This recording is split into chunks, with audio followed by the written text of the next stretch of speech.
we were talking about,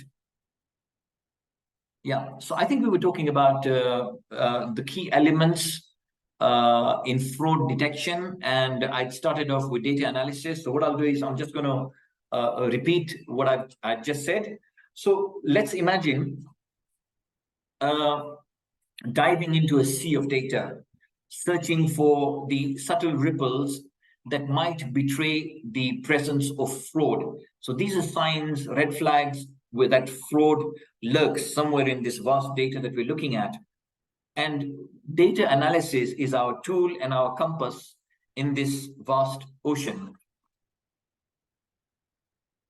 And this is what helps us to identify unusual patterns, discrepancies, or other anomalies that might turn out to be fraud or even red flags.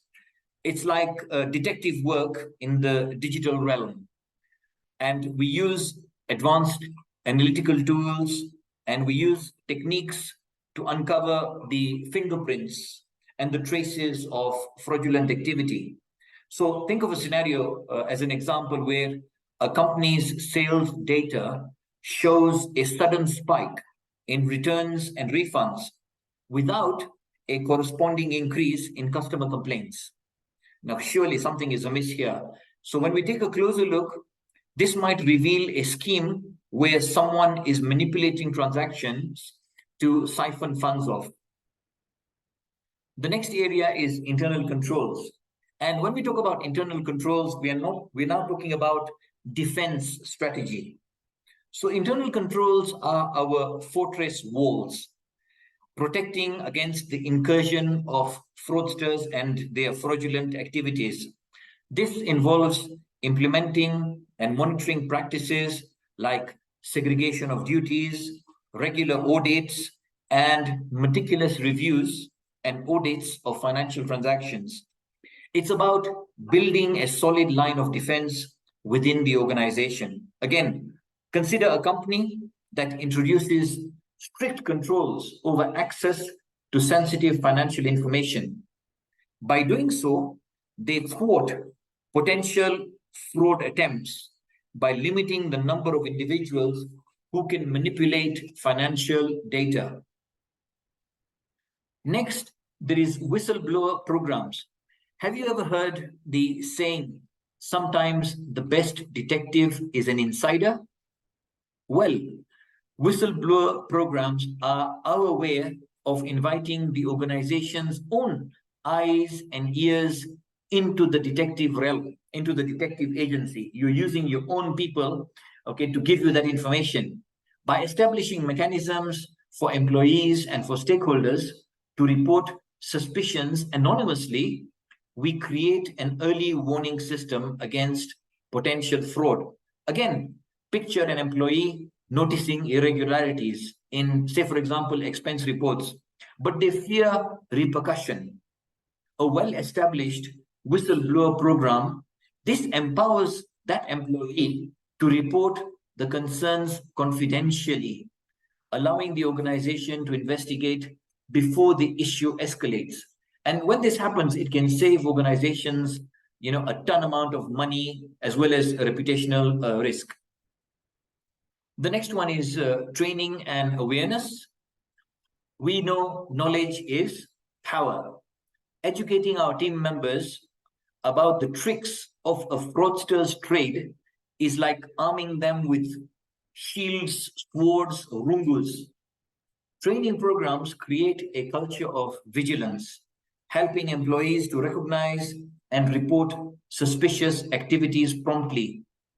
Again, think of a scenario where employees receive training on identifying phishing attempts.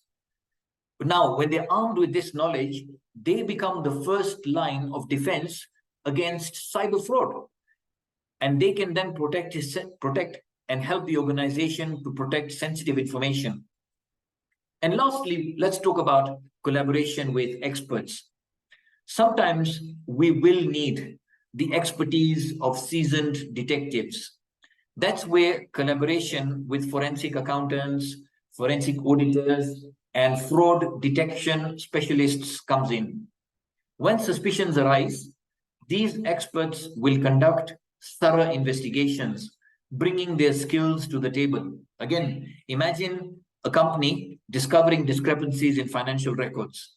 By collaborating with forensic accountants, they can unveil a complex embezzlement scheme that involves multiple layers, multiple parties, and intricate financial manipulations. So, in the realm of fraud detection, remember, it's not just about crunching numbers, it's about donning the detective hat and employing a multifaceted approach to safeguard the integrity of the organization. So, with this, what I'd like to do is to basically hand over to my colleague Joseph, who will then pass the baton on to Roger to take you through the rest of this very exciting and very interesting webinar. I hope we still have all our participants. I can see we've got 57 people here. So yeah, the show can go on. So on to you, Joseph. Thank you, Zahir. So folks, my colleague Zahir has delved into the realm of compliance in terms of landscape, and also talked about the relationship between forensic accounting and fraud detection. I want us to change a little gears and to look into the best practices for maintaining compliance. Maintaining compliance. Maintaining compliance with applicable laws, regulations, and industry standards is essential for organizations to operate ethically, to avoid legally consequences, and to uphold their reputation. So I just want to go to, in summary, I will go through the best practices that currently are there. I want us to start with understanding the applicable regulations.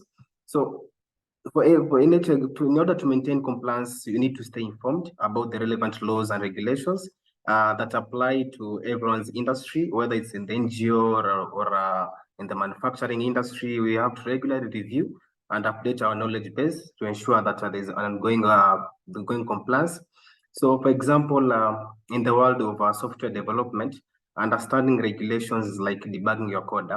So just as a single overlooked line can lead to a system crash, is the same thing as neglecting regulations that can lead to legal hiccups.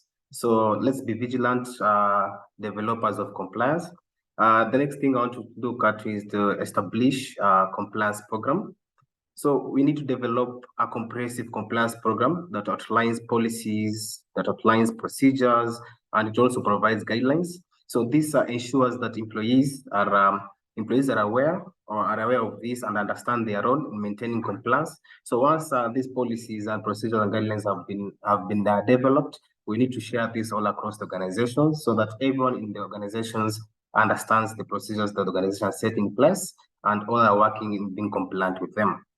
I want us to look at, so compliance, when you establish a compliance program, it's like envisioning a compliance program as a dynamic script for a blockbuster movie. So the script ensures that each character, in this case employee, follows a plot or regulations, whereby they create a seamless and compelling narrative for the organization's success. So I want us to go a little further and look at appointing a compliance officer. It's another best practice for maintaining compliance.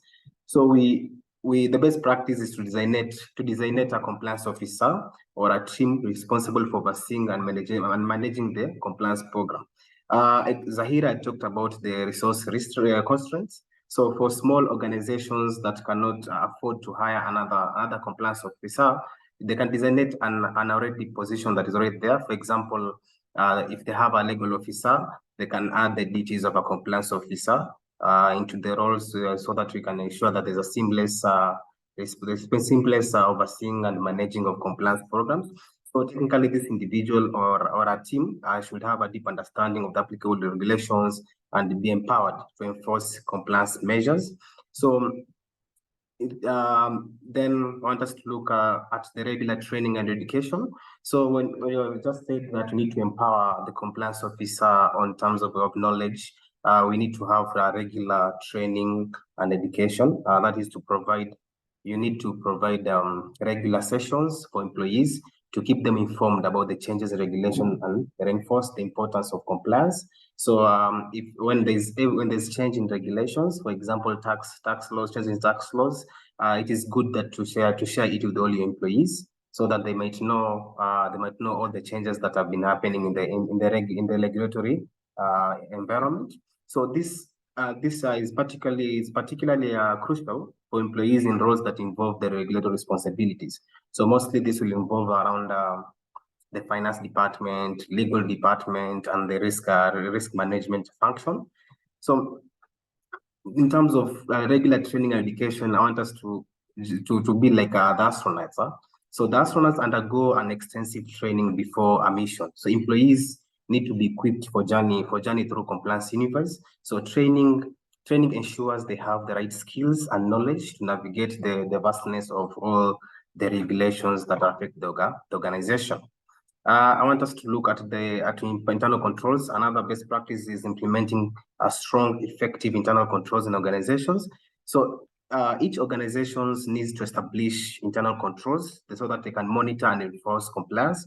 So internal controls may include things like segregation of duties, access controls, and regular internal audits that can help to identify and address potential compliance issues.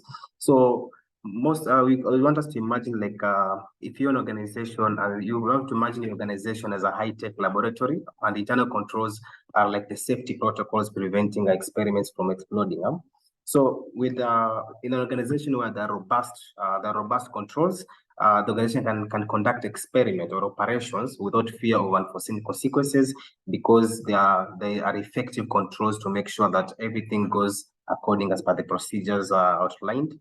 So that the effectiveness of those controls can help organization maintain compliance in terms of quality, or being a distinctive organization in meeting its goals and objectives. Then another best practice is risk assessment. So conducting regular risk assessments helps to identify areas where compliance may be at a risk. So this proactive approach helps in addressing potential issues before they escalate. So performing a risk assessment is just like being a detective in a crime novel. You are constantly scanning for potential plot twists that could lead to a thrilling climax. So it's good to make our story ends with success and not a cliffhanger. So it's very important to conduct regular risk assessments. Most organizations do it annually, but I would recommend quarterly. You can have quarterly risk assessment in terms of updating risk registers to make sure that you spot all unforeseen potential twists in the organization operations. Then I want us to look at the documentation and record keeping. So maintaining accurate and detailed records of transactions, policies, and compliance-related activities. So proper documentation is essential for demonstrating compliance in case of audits and investigations. Let's take a practical example where you are having a KRA audit or tax audit, but you don't have proper documentation to substantiate all the facts on your transactions. So it might cause you to be charged with tax assessments, which will again affect your compliance. So maintaining accurate and well up-to-date documentation is key, and it's paramount. So we need to take documentations as one of the key things we need to have in an organization.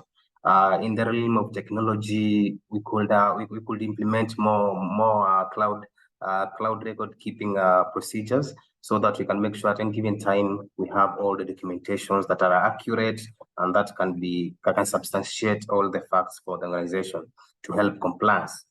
Then we need to look for like third-party due diligence.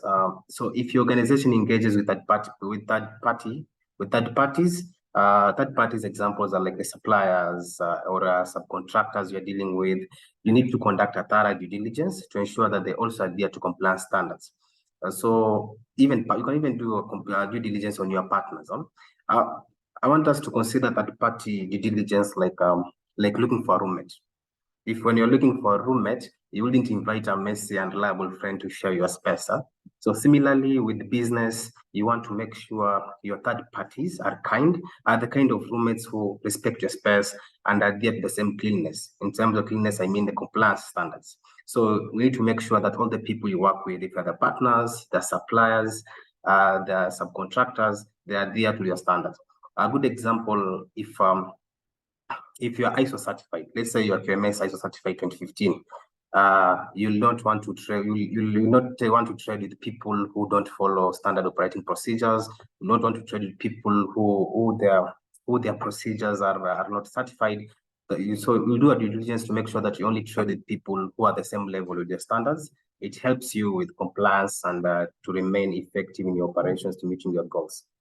Then whistleblower protection, Zahir had talked about the whistleblower programs. So establishing a mechanism for employees to report compliance concerns anonymously without fear of retaliation. Nowadays, there are a lot of whistleblower systems that organization can use, where an employee can report an issue without him or her being known by anyone.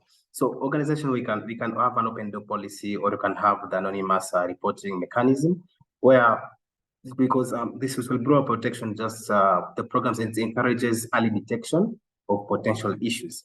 From my work, I've always seen that 99.9% of whistleblower reports are always true. That can always be substantiated if you do an audit, because there are things that happen on the ground and can help you to identify these issues early, even before there's a material misstatements or fraud, and in that case, in big losses of money. So whistleblower protection. It's mostly like a superhero cape for your employees. It's empowering them to be the Batman of integrity. So they don't need a bad signal. They don't need a bad signal. They just need a safe space to blow the whistle on wrongdoing. So we need to provide this safe space for the whistleblowers in order to continue maintaining the compliance. Then I want us to look at the regular audits and monitoring. So you need to conduct regular internal audits to assess compliance effectiveness. So this might include monitoring of systems that can help identify and address deviations from established compliance standards in real time. So we need to consider internal audits, whether internal or external, to consider audits as an antivirus software for your organization. Just the way an antivirus software conducts regular scans to ensure that no compliance viruses are lacking in the system, ready to wreak havoc. So in the continuous audits will help you to see the effectiveness of your compliance mechanisms. Then I want us to look, the next one is staying informed about industry practices. So keeping abreast of the industry standards, networking with peers and industry associations can provide valuable insights into emerging compliance trends and challenges. Currently, one of the key compliance challenges is the data security. So if you are in association, it is easy to share information with your peers or people in the same industry with you. Like the way manufacturers, the members of the Kenya Association of Manufacturers, and other alike industry associations, it helps people to gain valuable insight into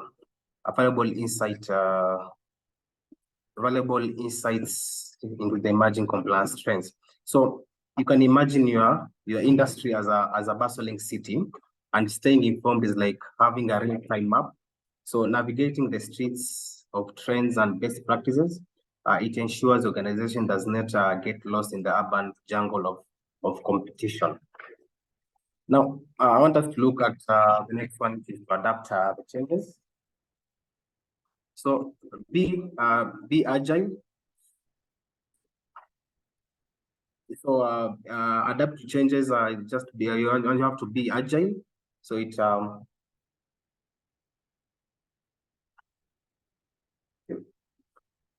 being agile, adaptive to changes in regulations, regular review and update your compliance program so that you can align with evolving legal requirements and industry standards.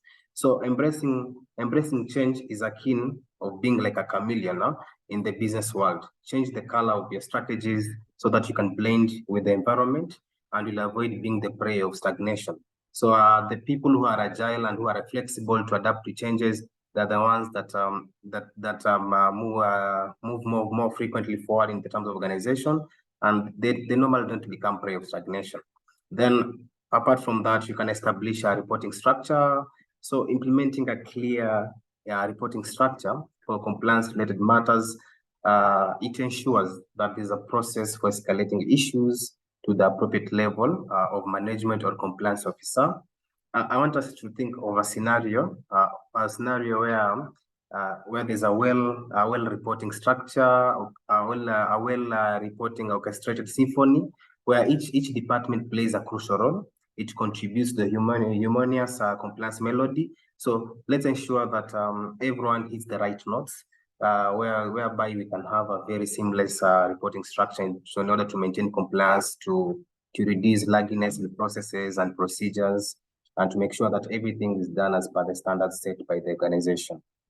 We can have regular review and update of policies. So the business world is changing, and policies and procedures sometimes can become outdated. So an organization policies and procedures should be dynamic and responsive to changes in the regulatory environment. So regular review and update your compliance policies so that they can reflect the current best practice and legal requirements. This also can help you to maintain compliance. For example, I must say that policies are the constellations guiding the organizational ship through the compliance galaxy. So regular reviews ensures you are not navigating by outdated stars and risking getting lost in the vastness of legal space, and it will also again help you maintain the compliance. Finally, on the best practices, we can collaborate with legal experts. Zahir had mentioned this on the previous slide. But seeking legal advice when necessary to ensure that your organization policies and practices align with the current legal interpretations. So legal experts can provide guidance on complex compliance issues. So in most organizations, we can look into legal experts are like the Yodas of the legal universe. So they provide sage advice in language only they fully understand. But collaborating with them, it ensures that organizations avoid the dark side of legal troubles and stays on the path of compliance and alignment. So by adapting these best practices, organizations can establish robust compliance framework that not only mitigates risks, but also contributes to a culture of integrity and ethical conduct. I want us to switch gears and look at the practical approaches in detecting fraud. So detecting fraud requires a combination of vigilance, proactive measures, and the use of various tools and techniques. We have tools like data analytics and monitoring. We have tools like employee training and awareness programs. We have with the internal controls and segregation of duties. We have regular audits and risk assessment. We have whistleblower and whistleblower programs and hotlines. So these are the practical approaches that we can implement in our organizations to detect fraud. So if you start with data analytics and monitoring, an organization that utilizes data analytics and tools and continuous monitoring system to analyze large data sets for unusual patterns, trends, and anomalies. With the way that technology has moved, we are in an era of big data. We are employing data analytics and monitoring like having a superhero sidekick that can detect compliance villains. It's not just about looking at data. It's about unleashing the power to uncover patterns, to uncover anomalies, to uncover the trends that might be hiding in the vast data landscape. For example, consider data analytics as your organization detective. Just as I said about Sherlock Holmes, it uses clues to solve mysteries.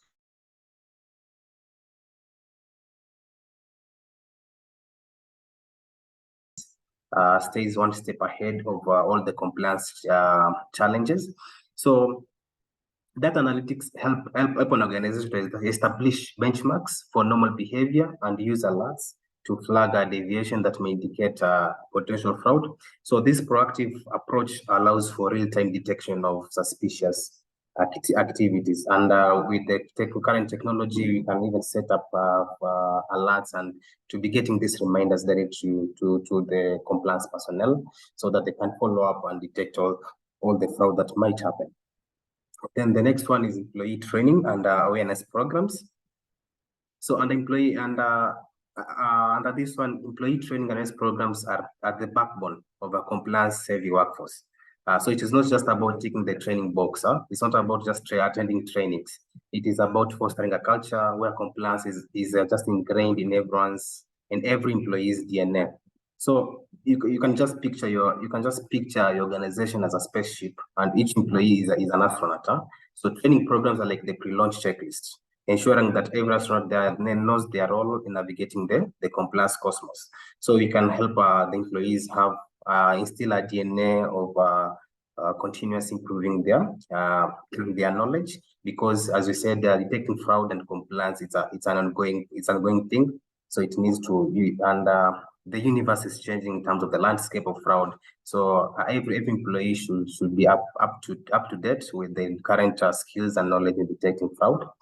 After that, so I want to shift that into internal controls and segregation of duties. So segregation of duties is just an example of internal control. So strengthening the internal controls by implementing controls like segregation of duties, dual authorization for significant transactions, and regular reviews of financial processes. So by creating checks and balances within the organization, these controls can help prevent, detect fraudulent activities. And internal controls, especially segregation of duties, that are like the defense mechanisms against compliance invaders. So it's about creating a fortress where no single individual has too much power.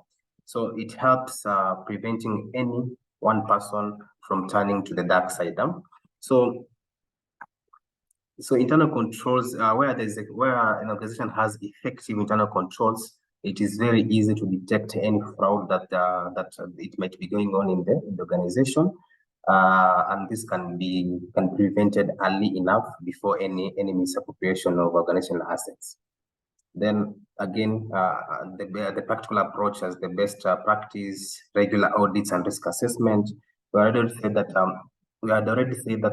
regular audits and risk assessment, they're just like health checkups and vaccinations for your organization. They don't just diagnose existing issues. They prevent potential diseases, risks from that sector in terms of business, from spreading all across the organization. No?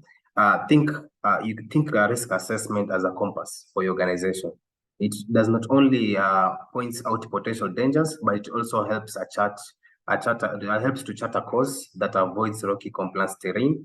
So regular audits ensures your organization stays on the right path. The last one is the whistleblower programs and hotlines. Again, I'd say that whistleblower programs and hotlines are the communication lifeline that keeps the organization ship afloat. It is not just about having a whistle. It is about creating an environment where employees feel comfortable blowing it when they see something wrong, or if they detect or any inaction or a failure to act. So these practical approaches are effective because they combine technological tools, organizational processes, and employee engagement to create a holistic fraud detection strategy. So by implementing a combination of these approaches, strengthens an organization's ability to identify and address fraudulent activities promptly, so that the organization can continue to be compliant to all the regulations and still prevent individuals from conducting fraud and the misappropriation of assets. I want us to look at the latest strategies and tactics in the anti-fraud measures. As fraudsters continually evolve their tactics, organizations must stay ahead by adapting the latest strategies and tactics in fraud measures. Zahira had talked about the changes in the landscape, the fraud landscape, and most of it has been made by the extensive improvement of technology. So even the strategies and tactics too needs to move to be able to mitigate all the risks are associated with the trends in technology. So one of the tactic for anti-fraud measures is the artificial intelligence and machine learning. So AI and machine learning are the dynamic duos of compliance. So it's just like having a team of tireless assistants. So they don't just crunch numbers, they evolve, learning from patterns or predict and prevent compliance issues. So you can imagine AI as your compliance assistant. Huh? It's like a personal trainer. It learns your organizational compliance fitness level. It customizes your workouts in terms of strategies to ensure you stay on top of or in top on compliance shape. So AI, intelligence, and AI and machine learning are key strategies in anti-fraud measures. Then we have behavioral biometrics. Behavioral biometrics, they're the key in IT security. They analyze analyze how users interact with the system to identify any anomalies. So it's not just about fingerprints. Behavioral biometric, it's about understanding the unique behavioral patterns of users. It can know how many times someone logs in the system, what times they do log in, and it can at any time identify any anomaly which it can sense like someone else.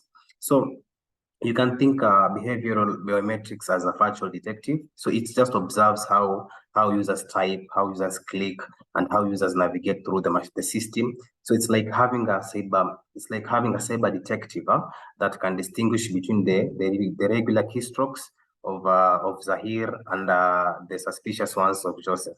So it's just like having a cyber detective with you in the organization.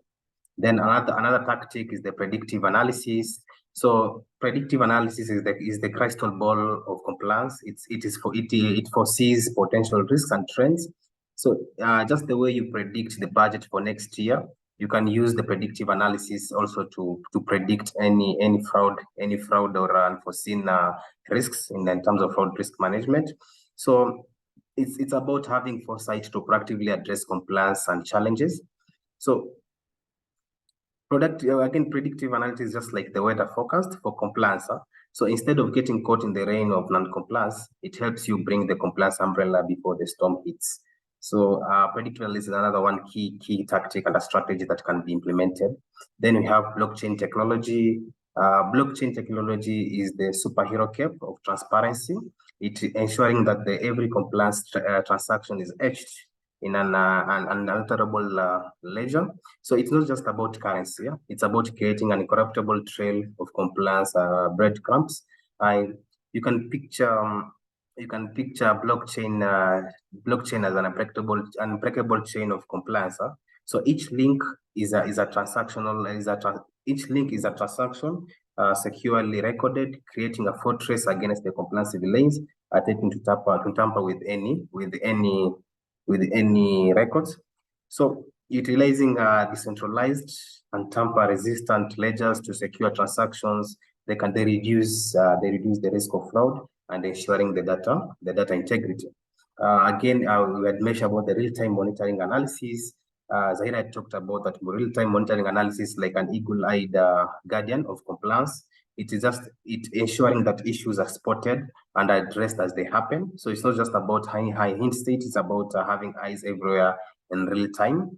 So real-time monitoring is just like having a team of compliance hawks soaring high above the organization. It's keeping a watchful eye for any organization miss and scaring about, and it can help the organizations to detect their fraud in real time and address it before it goes any deeper. Then another strategy we are going to look at is the collaborative threat intelligence. As the same way we said you need to collaborate with other experts, we can also collaborate. Collaborative threat intelligence, just like the Avengers, how they assemble moment for cybersecurity world. It's not just about individual heroes. It's about pooling resources and knowledge to combat the compliance villains within the digital universe. So every organization can promote interdepartmental collaborations where we share ideas, we share tactics in order to detect all the anti-fraud. This also can help in trying to have the knowledge shared among teams in different departments, and this can help to come up with better firewalls to detect or to combat any fraud that might arise. So another one I want to check is the continuous adaptive risk assessment. So continuous adaptive risk assessment is the agility training for compliance, ensuring that your organization can adapt to ever changing landscape. So it's not just about risk assessment, it's about being nimble in the face of uncertainty. So I think continuous adaptive risk assessment as a compliance acrobat. So it's basically just navigate through the risks and uncertainties with ease, always ready for any unforeseen circumstance. And it always comes up with, it also provides an organization to have a mitigation of every unforeseen thing that might happen, so that the organization does not affect its operations and they keep meeting its goals and objectives. The last strategy is the digital identity verification. So identity verification is like identity verification is just like the bouncer at a VIP entrance, ensuring that only authorized users or guests get access to the compliance party. So it's not just about checking IDs, it's about confirming the VIP status of each digital guest. So digital identity verification is like just having a cyber butler at the entrance, same thing as a bouncer at a VIP. It just helps an organization to know who's using what at what time. So it helps to have a digital identity verification of every user. So these strategies and tactics, they reflect the current trends in anti-fraud measures. It emphasizes the use of advanced technologies, real-time monitoring, collaboration, and the adaptive risk assessment. They can help an organization to stay ahead of evolving fraud threats. I want to welcome Roger to take us through the actionable insights for fraud prevention. Roger? Thank you, Joseph. A pleasure to be with all of you here. So I'll just expound more on the points that Joseph has shared by giving some actionable insights for fraud prevention. These are some key steps that you can implement right now in your organization with some detailed examples and on how you can do them.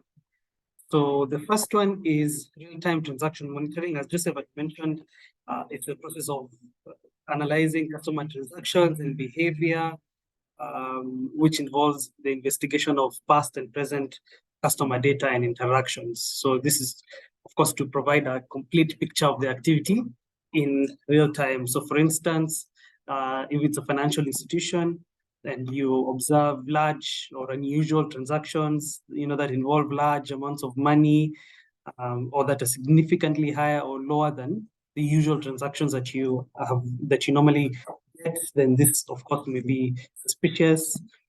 If you observe transactions that are that involve high-risk countries, money moving in or out to accounts from high-risk countries are also suspicious, or even transactions that occur outside of normal business hours.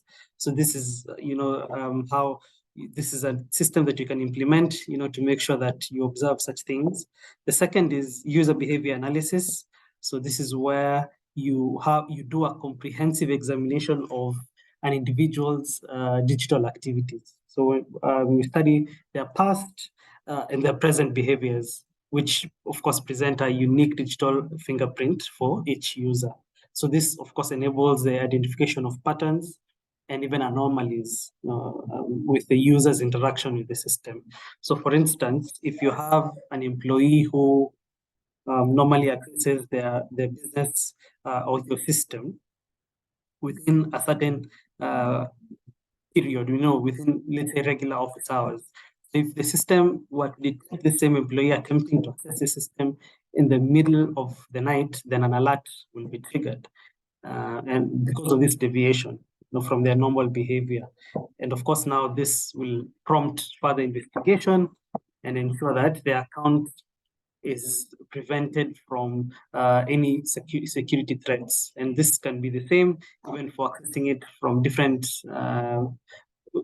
territorial countries, and this is where you're not usually supposed to be. So for instance, I'm sure some of you have bank accounts where if you travel out of the country without notifying them and you try to run your credit card or your ATM card wherever you are, they will block it, because they've done a behavior analysis. They know you usually operate within this region. For instance, if you usually operate within Kenya, they know you. So if they see you trying to run your card or your ATM card or whatever it is outside, you're in a different part of the world, they'll immediately flag it and send you an email or try to contact you, or sometimes you even have to be the one to contact them to let them know that it is actually you who is running that operation with your card.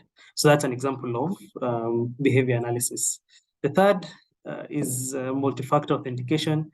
I'm sure many of you are aware of this. It's a security protocol simply that goes beyond traditional password protection. So it's where a user is required to provide multiple forms of authentication before you gain access to your system. It generally adds another layer of security. So for instance, many of you have this with your accounts, like, let's say your social media account, whereby you want to sign into your Facebook or your Instagram or your Twitter, and you put in your password, and then it tells you to put in a code. It sends a code to your email or to your phone. So you're supposed to put in your code. Microsoft have the Authenticator app where you're supposed to put in the code that it gives you in the app to access Microsoft 365, within other devices. So it's a dual authentication process to ensure that it reduces the risk of authorized access, so that even if someone compromises your password, has your password, they cannot get access to the code.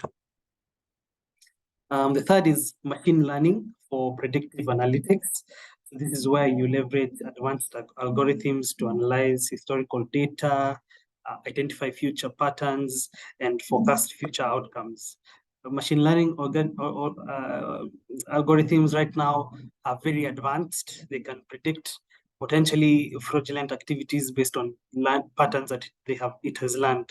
So for instance, within a financial institution as well, when the algorithm examines an extensive data, extensive historical data, it can discern some very subtle patterns, such as some types of transactions occurring in quick succession, during past fraud incidents. So when it knows this, it can proactively identify, and prevent similar transactions occurring in future, because it already knows a pattern that by which fraud was done previously. The fifth is collaborative threat intelligence. As Joseph mentioned, it's just a strategy where you share information about potential threats and vulnerabilities among organizations.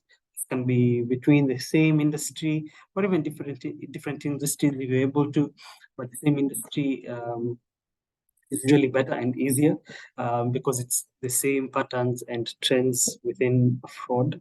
So this approach enhances the overall cybersecurity posture of the organization, because it fosters communication and collaboration within your industry or your sector. So for instance, if there is a new cybersecurity threat that emerges within your industry, then collaborative threat intelligence will help you work as a network of communication where organizations within your sector will share detailed information about this threat, about its origin, about the characteristics of the threat, and the potential impact, and if possible, even the impact that you may have or may not have had. So this shared knowledge, of course, will enable businesses and organizations to fortify your defenses collectively. So when you create a united front against, an evolving threat landscape, then you will be protected. And fraudsters know this. They know that organizations at the moment do not communicate. They don't share the threat. They don't share threat. They don't share threat intelligence. So if a fraudster manages to access a system, one day they will use the same procedures and patterns and methods to access a different organization systems, because they know that each organization has implemented their own systems and they don't communicate on the threats that are available. So they will end up, and we've seen these cases, within our governments, for example, within our banks, where the same people and the same methods are used to do fraud, within different organizations. The last is ethical hacking and penetration testing.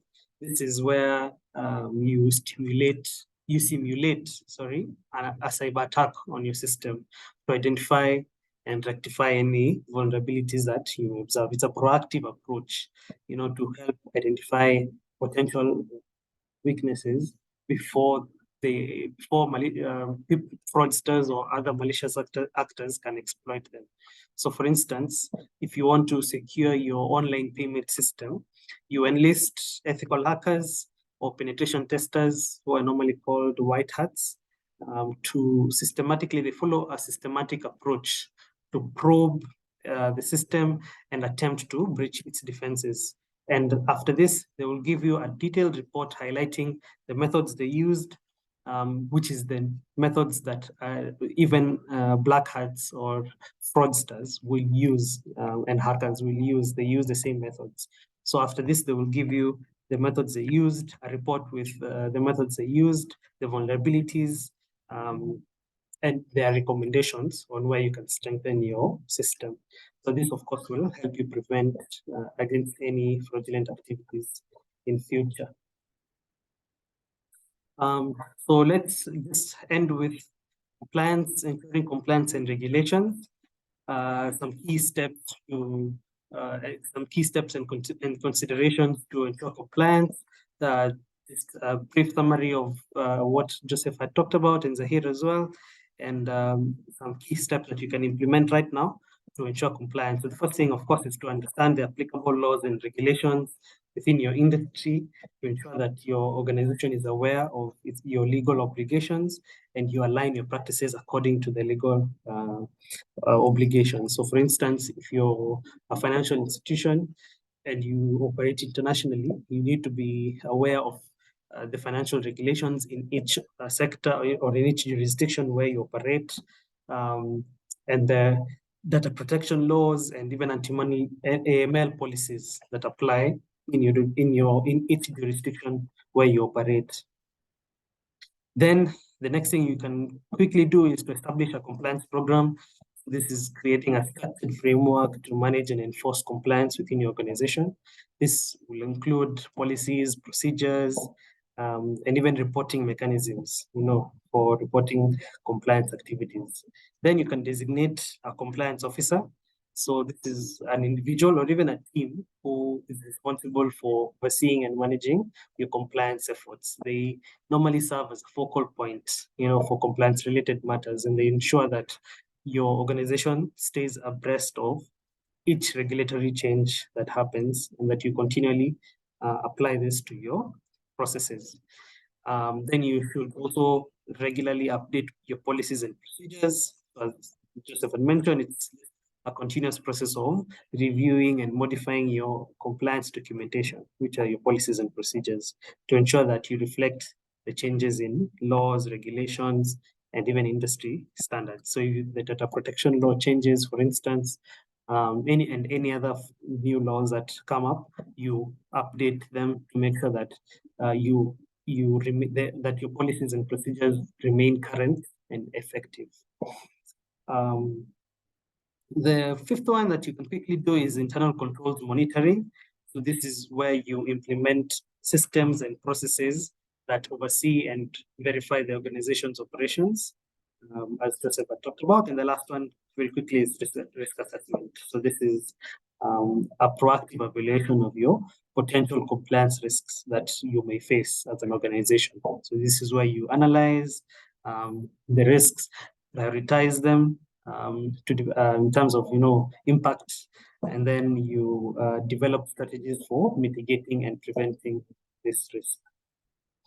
So I think that has been a brief summary and description of some actionable items that you can do. I'll hand over back to Joseph to just do a quick summary of what we planned so far today. Thank you, Rogers. So, ladies and gentlemen, we have traversed the vast landscape of rules and regulations and potential pitfalls. So let's quickly recap the journey through this thrilling agenda, where compliance meets detective work and fraud wears its sneakiest disguise. So We started by the overview of compliance and that fraud landscape. So we dove into the deep end of the compliance pool, where sharks of regulations swim alongside the elusive fraud fish. So it's like a marine safari, but with fewer selfies and more legal life jackets.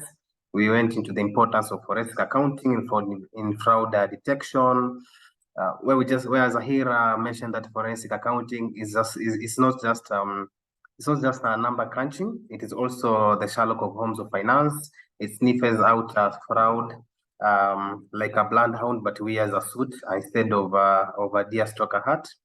Again, we checked the best practices for maintaining compliance. Went through all the best practices that we can have to maintain compliance, to make sure that the organizations have the right tools and they have the right strategic plan to meet their goals and objectives. We also went ahead and looked at the practical approaches in detecting fraud, where we say that detecting fraud is an art and a science. So it's not just about spotting red flags; it's about creating a fraud detection masterpiece. So we say I said that we think it like a fraud. We think fraud as a fraud Picasso minus the abstract confusion. Then Roger took us through the latest strategies, tactics, and fraud. Again, we delved into the strategies that have changed with time in terms of technology and how an organization can keep abreast to the current strategies. And then we looked deep into the actionable insights for fraud prevention, where we said that fraud prevention is like the superhero cape for your organization. So it's not about waiting for trouble. It's about being the Batman that Gotham deserves, or your business deserves, to make sure that the organization is able to prevent all the fraud. Then we looked at ensuring the compliance with all organizations. Complying with laws and regulations to help organizations to not incur any penalties or lack of compliance with the regulations. Just imagine you're an organization that does contracts, or you want to do a proposal and don't have a tax compliance. So it helps complying with laws and regulations help organizations to be compliant and to meet their goals in terms of their daily operations. Again, Zahir had looked into the navigating complexity. It's like what I said, it's like being a captain of a compliance ship in stormy seas. So it's about knowing when to adjust the sails, when to steer clear of any rocky regulations, and maybe to keep a few sickness bag hand for the crew in terms of having mitigations in place. And being agile in coming up with strategies in any changes in the terms of the business operation environment. Again, and on the latest strategies, we looked at how the strategies that you can interconnect them. So if you have departments working together in a collaborative nature, they help the organization to have a seamless flow of information between departments, and this can and departments working together are more strong than every department working individually. So this will help compliance in an organization. And then we finish with the proactive risk management, where we say that proactive risk management is just like having a crystal ball for your business. So it's not about predicting the future. It's not about predicting the future. It's about being ready for whatever the compliance or fraud gods throw your way. So you consider it your business fortune teller minus the crystal ball cliche. So in summary, compliance and anti-fraud defaults are not just corporate necessities. They're the epic adventures of the business world. So let's be the compliance superheroes and fraud fighting wizards our organization need. So remember, it's not just about staying out of trouble. It's about turning the tables on trouble and making it buy us a cup of coffee. So stay compliant, stay vigilant, and may the fraudsters be forever tangled in their own red tape. Thank you. I'll throw this back to Meha.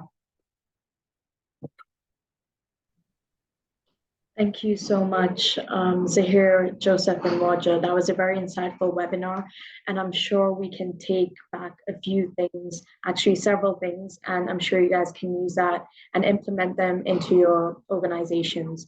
And now I'd like to open up the floor to some questions. There's a few questions on the chat. I'm not sure if everyone can see them, but I can just say them. So by James, the question was, in a financial aspect, is anti-money laundering also part of fraud, and can it be prevented using the prevention control measures that were presented? And the answer was anti-money laundering is not a type of fraud itself, but it is a set of regulations and best practices designed to prevent illegal activities related to money, such as money laundering and terrorist financing. KYC. Transactions monitoring for suspicious activities are some means of detecting these practices. Employee training is essential to help them identify unusual transactions and trends. We had another question by James saying, as an internal auditor, are there tools one can use to detect the financial transactions anomalies automatically without doing a manual review? And the response was yes, tools like Teammate, Power BI, ACL, GRC, IDEA, Tableau, and ACL and Analytics. However, these are complementary tools and not substitutes for proper audit procedures. And I'd like to encourage you guys to send in a few more questions as time permits before we wrap up this webinar. Thank you, James, for your questions, and thanks, Roger and Zahir, for responding.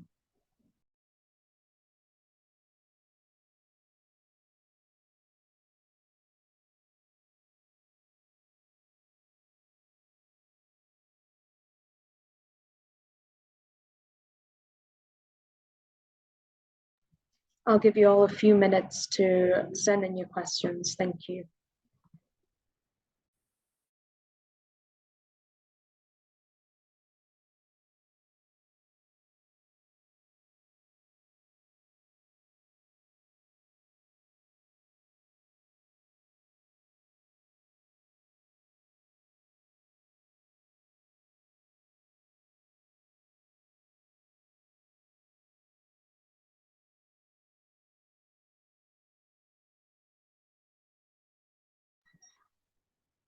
Thank you, Peter, for your question. Peter's question is, are there ideal CAATS audit tools for the healthcare industry?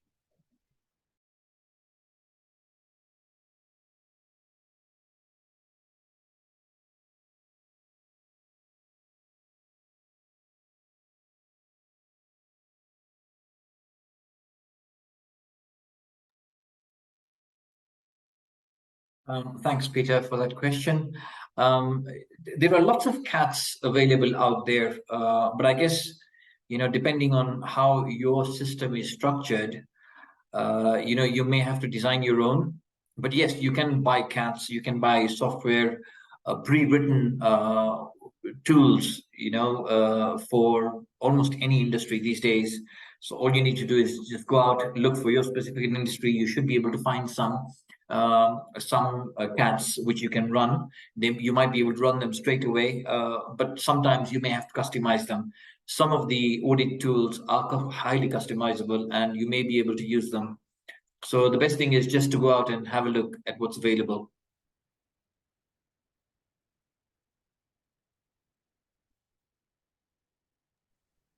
Thank you, Zahir, for your answer. And thanks, Peter, for the question. I think if that's all the questions we have, we're ready to wrap up. But before we go, I'd like to remind all of you about the upcoming webinars that we have.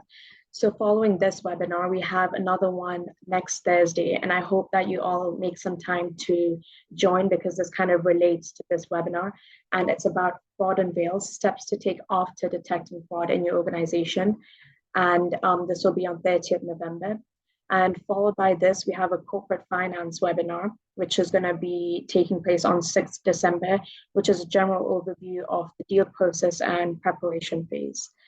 And yes, that's all. And we have a lot more webinars coming up next year, but I'd like to take this opportunity to thank you all for attending this webinar. And I'm sure the expertise that was provided is going to be very helpful to you. And I hope to see you all next week, Thursday. And additionally, the YouTube recording is going to be up maybe soon on this webinar and the previous ones that we have. So thank you so much, and hope to see you all soon.